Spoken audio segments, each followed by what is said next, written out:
مسرور Sughra, assistant professor CM college Darbhanga, شعبہ اردو۔ آج ہم جس موضوع پہ گفتگو کریں گے وہ ہے اکبر الہ آبادی کی نظم فرضی لطیفہ۔ آپ دیکھیں کہ اکبر الہ آبادی کا نام آتے ہی ہمارے ذہن میں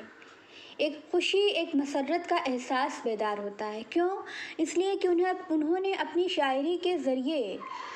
نہ صرف ہمارے دل کو محظوظ کیا بلکہ ہمارے شعور کو بھی محظوظ ہونے کا موقع دیا اور اسے ایک طرح سے بیدار کیا ہے، لاشعوری طور پر اور بعض اوقات شعوری طور پر بھی۔ آپ دیکھیں کہ جب ہم اکبر کی حالات زندگی کا مطالعہ کرتے ہیں تو ہم دیکھتے ہیں کہ طرز مزاح کے یہ عظیم شاعر اکبر الہ آبادی الہ آباد کے ایک نزدیکی گاؤں میں 16 نومبر 1846 عیسوی کو پیدا ہوئے۔ ان کا اصل نام سید اکبر حسین رضوی تھا اور یہ اپنا تخلص اکبر کرتے تھے۔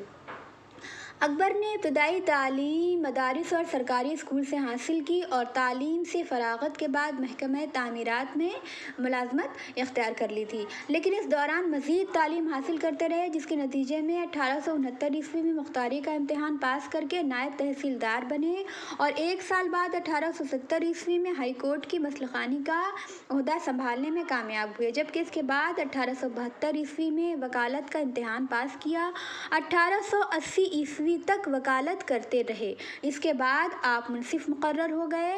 اور وکالت کی، پھر ترقی کر کے سب آرڈینیٹ جج اور بعد میں جج مقرر ہوئے۔ 1898 عیسوی میں خان بہادر کے لقب سے نوازے گئے۔ 1903 عیسوی میں ملازمت سے سبکدوش ہوئے اور شاعری کا شوق بچپن سے ہی انہیں تھا اور وحید الہ آبادی سے کی شاگردی اختیار کی۔ ملازمت سے فراغت حاصل کرنے کے بعد اکبر پوری طرح سے شاعری کے لیے وقف ہو گئے۔ آپ نے اردو ادب کو اپنے بیش قیمتی ادبی خدمات سے نوازا، جس میں کلیات اکبر، مکاتیب اکبر اور فیوچر آف اسلام کا اردو ترجمہ بھی شامل ہے۔ آپ دیکھیں کہ اردو شاعری میں طنز و مزاح کے شعراء کا تذکرہ ہوتے ہی ادب میں لسان العصر کا لقب پانے والے اکبر الہ آبادی کا نام روز روشن کی طرح ہمارے سامنے ظاہر ہوتا ہے اور ان کا نام ہمارے سامنے آتے ہی ایسا محسوس ہوتا ہے کہ ذہن و دل میں جیسے ہنسی کے فوارے چھوٹ گئے ہیں۔ دراصل اکبر نے اس عہد میں اپنی شاعری کا آغاز کیا جب اردو کے بیشتر شعراء اپنی شاعری کا نصب العین محض محبوب کی زلف کے پیچ و خم کو سجانے سنوارنے کو ہی تسلیم کرتے تھے۔ ایسے ماحول میں اکبر نے شاعری کی ان عام روایات کو خیر باد کہہ کر ادب کی اس نازک صنف شاعری کو اپنی قوم کی اصلاح کے لیے استعمال کیا اور تنزل و مغرب کی اندھی تقلید کرنے والے مسلمانوں کو اپنی شاعری میں طنز و مزاح کا نشانہ بناتے ہوئے ان کی اصلاح کرنے کی ہر ممکن اور ہر زاویے سے ہر طور انہوں نے کوشش کی۔ آپ یہ دیکھیں کہ جمیل جالبی نے اکبر کی شاعری پر تبصرہ کرتے ہوئے مختصر طور پہ کہا تھا کہ اکبر کی شاعری اور ان کا تہذیبی زاویہ نظر ہمیں آج بھی دعوت فکر دیتا ہے۔ اکبر کی آواز وہ آواز ہے جو نہ صرف پاکستان و ہندوستان کو بلکہ سارے ایشیا کو زندہ رہنے اور خود کو اثر نو دریافت کرنے کی دعوت دیتی ہے۔ اکبر جیسا شاعر ایشیا کی کسی بھی دوسری زبان میں مجھے نظر نہیں آتا جس نے مغربی تہذیب کے غلبے سے بچنے کے لیے جس دلچسپ اور دلکش انداز میں اپنی جڑوں سے پیوستہ رہنے کی تلقین کی ہو اور اس کے علاوہ قوموں کی تخلیقی صلاحیتوں کو زندہ و باقی رکھنے کا گر سکھایا ہو۔ اس لیے میں اکبر کو صرف مزاحیہ شاعر نہیں بلکہ جدید فلسفی شاعر سمجھتا ہوں۔ یہ ان کا اپنا ذاتی خیال ہے۔ آپ دیکھیں کہ اکبر کو بیک وقت مختلف زبانوں یعنی فارسی، عربی اور انگریزی پہ عبور و مہارت حاصل تھی۔ یہی نہیں، ان کے اکثر اشعار میں انگریزی کے حروف و الفاظ پائے جاتے ہیں اور اس طرح سے انہوں نے اردو شاعری میں انگلش کے الفاظ کا استعمال اس قدر مہارت سے کیا ہے کہ کوئی دوسرا شاعر اس قدر مہارت سے اپنے اشعار میں، اپنی غزلوں میں انگریزی زبان کو سمونے پہ مہارت یا قدرت حاصل نہ کر سکا۔ سر سید اور حالی کی طرح اکبر بھی اصلاح پسند کے طور پر سامنے آتے ہیں، اور اس پہلو کو اجاگر کرتے ہوئے مختلف نقاد نے اپنی رائے پیش کی۔ ان میں ایک صدیق الرحمن قدوائی بھی یہ کہتے ہیں کہ اکبر کے نزدیک شاعری کا مقصد زندگی کی تنقید و اصلاح تھا۔ سر سید تحریک کے علمبرداروں نے اور اکبر نے اپنے اپنے نقطۂ نظر کے مطابق شاعری کے ذریعے قومی اصلاح کی کوشش کی۔ سماجی اعتبار سے متضاد نقطۂ نظر رکھنے کے باوجود سر سید حالی اور اکبر یکساں ادبی نقطۂ نظر کے حامل تھے۔ آپ دیکھیں کہ سر سید کی طرح اکبر کو بھی اپنی قوم کی ناخواندہ رہنے کی بے حد فکر تھی، جبکہ دوسری قوموں کے لوگ تعلیم کی اہمیت کو سمجھتے ہوئے زندگی کے ہر شعبے میں اپنی نمایاں خدمات انجام دے رہے تھے، لیکن اکثر مسلمانوں کا، خاص کر مسلمانوں کا ہی یہ حال تھا کہ وہ پڑھنے کی مشقت گوارا نہیں کرتے تھے۔ حصول تعلیم کے علاوہ وہ ہر مشکل کام انجام دینے پہ آمادہ تھے، تیار تھے، راضی تھے، کمر بستہ تھے، لیکن وہ پڑھائی کے میدان میں آگے بڑھنے کی جستجو نہیں رکھتے تھے۔ اور اسی خیال کو انہوں نے اپنی نظم فرضی لطیفہ میں بڑے ہی خوبصورت انداز میں طنز و مزاح کے پیرائے میں پیش کیا، اور آپ بھی اسے سنے اور محظوظ ہوں۔ آپ کو یقیناً اس بات کا احساس ہوگا کہ آج سے 100-150 سال پہلے جو مسلمانوں کے تعلیمی اعتبار سے حالات تھے، آج بھی کم و بیش وہی حالات ہیں، اور یہ وہی مسلمان ہیں جو ہر طرح کی جد و جہد کرنے پہ آمادہ ہیں، ہر طرح کی کوشش کرنے پہ آمادہ ہیں، لیکن جب پڑھائی کا ذکر ہوتا ہے، جب تعلیم کا تذکرہ ہوتا ہے، جب پڑھنے لکھنے کی بات ہوتی ہے، تو وہ کسی نہ کسی طرح سے اپنی جان چراتے ہوئے نظر آتے ہیں۔ جبکہ ہمارے جو سب سے بڑے پیغمبر، جو اولو العزم پیغمبر، انہوں نے کیا کہا کہ آپ کو تعلیم حاصل کرنے کے لیے جہاں بھی جانا ہو آپ وہاں جائیں، دور تک کا سفر اختیار کریں، آپ کو چین بھی جانا ہو تو آپ وہاں بھی جائیں۔ تو ہمارے یہاں تعلیم کا یہ رتبہ ہے، یہ وقار ہے، یہ معیار ہے۔ یہ سچ کہیں تو تعلیم کی جو روشنی ہے، جو تعلیم کا آغاز ہے، وہ ہمارے یہاں سے ہوا۔ ہم لوگوں کو بتایا گیا کہ تعلیم کیا ہے، اس کی اہمیت کیا ہے، اور افسوس صد افسوس کہ ہماری قوم ہی، مسلمان قوم ہی تعلیم سے پیچھے رہ گئی، اور اس کی اہمیت کو آج تک لوگ نہیں سمجھ پائے۔ خیر، تو آپ یہ دیکھیں کہ یہ نظم کس طرح سے اس کا آغاز کیا ہے اکبر الہ آبادی نے۔ وہ کہتے ہیں کہ خدا حافظ مسلمانوں کا اکبر،